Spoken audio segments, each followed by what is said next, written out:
আপনারা যেহেতু থামতে বলেছেন থেমেছি, কিন্তু এটা তো মহাসড়ক, এখানে দাঁড়িয়ে তো বক্তব্য দিলে পিছনে অনেক জ্যাম হয়ে যাবে। তবে এতটুকু শুধু বলবো, আপনারা যে কষ্ট করে এখানে এসেছেন, সকলে একত্রিত হয়েছেন, আগামী 12 তারিখ যে ভোটের দিনও কিন্তু এইভাবে গিয়ে কষ্ট করে গিয়ে ধানের শেষে ভোট দিতে হবে।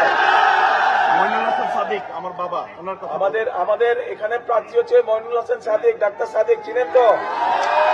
ইনশাল্লাহ ডাক্তার সাদিককে ধানের শেষে ইনশাল্লাহ সকলে জয়যুক্ত করবেন ইনশাল্লাহ।